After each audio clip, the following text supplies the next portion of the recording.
So here we have the Audi A1 on a 14 plate. I'm going to start off by showing you around the outside of the car, and then we'll hop in and run through some controls on the inside. From the outside you can see it's a 5-door car with alloy wheels. Let's start off inside the boot and then work our way around the rest of the car from there. As we approach the back of the car, you can see we have plenty of boot space along with that 60-40 split folding rear seat. You can increase the boot space even further by lifting this tray section as well. Okay, so we're just going to work our way back round to the front of the car and then we'll hop in and run through some controls on the inside. But now that we've done a full circle of it, you can see it's in excellent condition the whole way round. Just briefly before we climb in, I think that's what we're seeing the interior from this exterior point of view. There's plenty to run through on the dashboard, so let's hop in and we'll do that now. Okay, now that we're inside the car, we're going to start with the dials. On the left-hand side, we have the Rev Counter. On the right-hand side, the speedometer and fuel gauge. In the middle, you can see the total miles for this car, which are 38,982. You can change the information that's displayed above that by using controls on the steering wheel.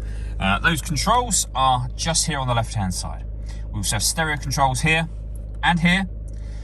Should you wish to use your phone, you have phone controls up here. You need to pair your phone up to the car first of all, which is done using the buttons in the center here, namely the telephone one, and then the screen directly above it. You can use the buttons that I was showing you a moment ago, or this dial and this collection of 4 buttons will do most of the things that you will want to do.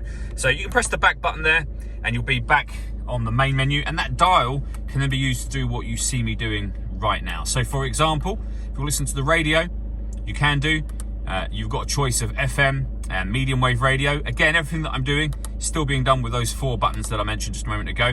You can listen to your own music, and you've got plenty of ways in which you can do that.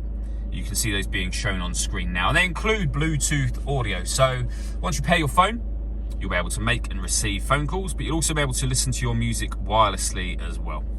Working our way down, we have the CD player, 2 SD memory card slots, the buttons I was using just a moment ago.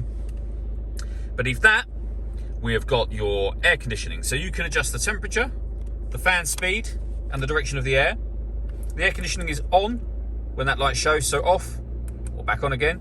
You can recirculate the air that's in the car. That's a great way of heating it up or cooling it down quickly depending on the temperature you set on this dial. And underneath that, we have the rear heated screen. This button turns off the stop and start. This car is designed to cut out when it's stationary in traffic to save you fuel.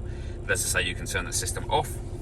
A 12-volt charging socket, 2 cup holders, and a 5-speed manual gearbox. All that leaves me to say is thank you for taking the time to watch this video. If you'd like to come and see the car in person and have a test drive, please feel free to give us a call here at Mach 1 Cars. We'd love to hear from you soon.